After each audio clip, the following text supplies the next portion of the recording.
ಶ್ರೀವಾಣಿ ಶಾರದಾ ದೇವಿ ಶ್ರೀಗೀರ್ವಾಣಿ ಸರಸ್ವತಿ ಏಳಮ್ಮ ಕರುಣಾಪೂರ್ಣೆ ಏಳಮ್ಮ ಜ್ಞಾನದಾಯಿನಿ ಶ್ರೀವಾಣಿ.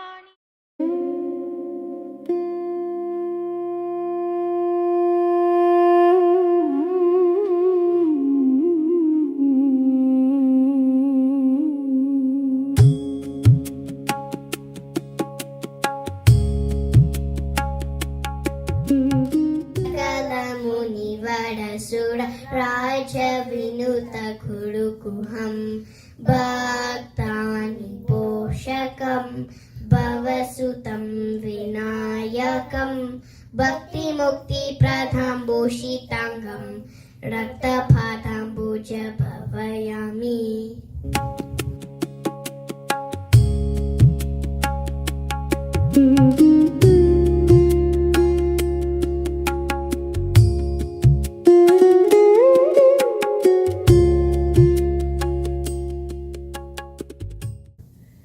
त्रिशूल शूल नाशिनी त्रिशूल स्वरूपिणी त्रिशूली ओम माता त्रिमूर्ति सृष्टिनी त्रिकारण सृष्टि स्थिति लय साक्षिणी त्रिदंद ध्वंसिनी त्रिमतस्थ रक्षिणी त्रिशूलिनी ओम त्रिशक्ति ನಮೋಸ್ತುತೆ.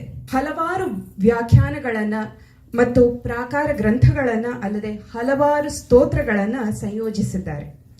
ಅದರಲ್ಲಿ ಒಂದು ಶಿವಪಂಚಾಕ್ಷರ ಸ್ತೋತ್ರ. ಈ ಸ್ತೋತ್ರದ ವಿಶೇಷತೆ ಏನಪ್ಪಾ ಅಂತ ಹೇಳಿದ್ರೆ, ಪ್ರತಿಯೊಂದು ಚರಣದಲ್ಲಿ ನ ಮ ಶಿವಾಯ ಈ ಒಂದೊಂದು ಅಕ್ಷರವನ್ನ ಹಿಡಿದುಕೊಂಡು ಶಿವನ ಮೇಲೆ ಶಿವನ ಗುಣಗಾನವನ್ನ ಬರೆದಿದ್ದಾರೆ ನಮ್ಮ ಶಂಕರಾಚಾರ್ಯರು. ಇದನ್ನ ನಮ್ಮ ಮುಂದೆ ಪ್ರಸ್ತುತಪಡಿಸಲಿಕ್ಕಿದ್ದಾರೆ ಪುಟಾಣಿಗಳಾದ ಸ್ಪೃಹಾರಾವ್ ಮತ್ತು ಅವ್ಯಕ್ತರಾವ್. ನಾಗೇಂದ್ರ ಹಾಡಾಯ ತ್ರಿಲೋಚನಾಯ ಭಸ್ಮಾಂಗಡಾಗಾಯ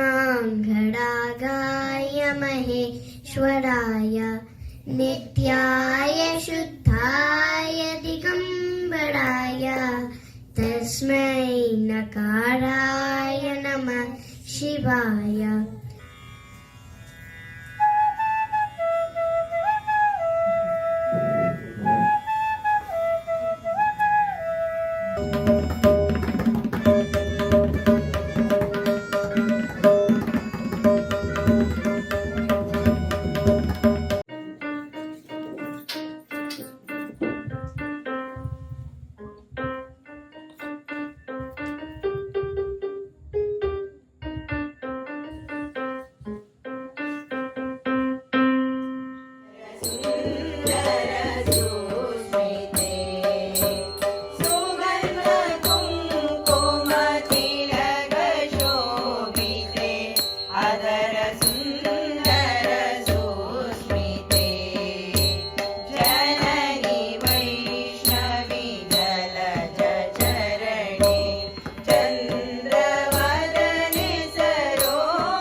ಎಷ್ಟೇ ಆದರೂ ಪಾಂಡವರು ಮತ್ತು ಕೌರವರ ಬುಡ ಒಂದೇ.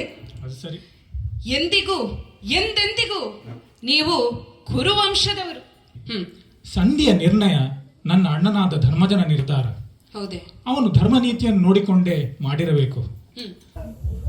ಭಗವಂತ, ಕಬ್ಬಿಣ ಮತ್ತು ಬಂಗಾರ ಎಂದಾದರೂ ಒಟ್ಟು ಸೇರ್ತದೆ? ಎರಡು ಸಮಾನಾಂತರ ರೇಖೆಗಳಿದ್ದ ಹಾಗೆ ಕೌರವರು ಮತ್ತು ಪಾಂಡವರು ಅದು ಏನಾದರೂ ಒಟ್ಟಾಗ್ತದೆ?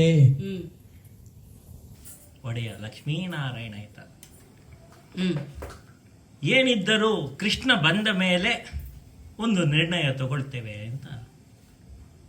ಚಿಂತಿಸಬೇಡಿ, ಹ್ಮ್. ಸಂಧಿಗೆಂದು ಹೋಗ್ತಾನೆ, ಆದರೆ ಸಂಗ್ರಾಮವನ್ನು ನಿಶ್ಚಯಿಸಿ ಬರ್ತಾನೆ. ಸರಿಯಾ? ಸರಿ.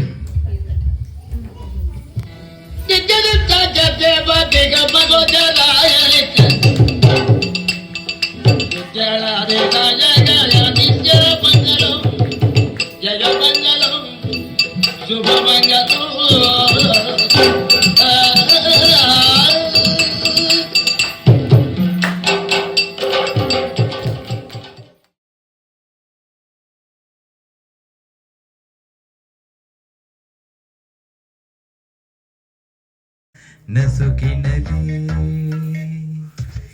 ಹೂ ತೆರೆಯುತ್ತಿದೆ, ನಿನ್ನಿಂದ ಹೊಸ ಬಾಳು, ನಿನ್ನಿಂದ ನೀ ತಂದೆ ಆನಂದ.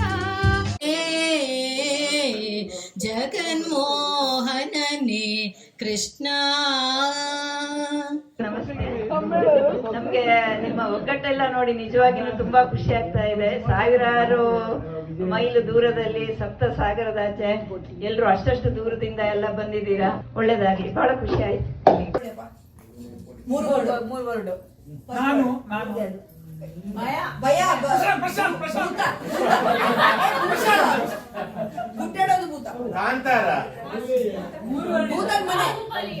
ಮಗು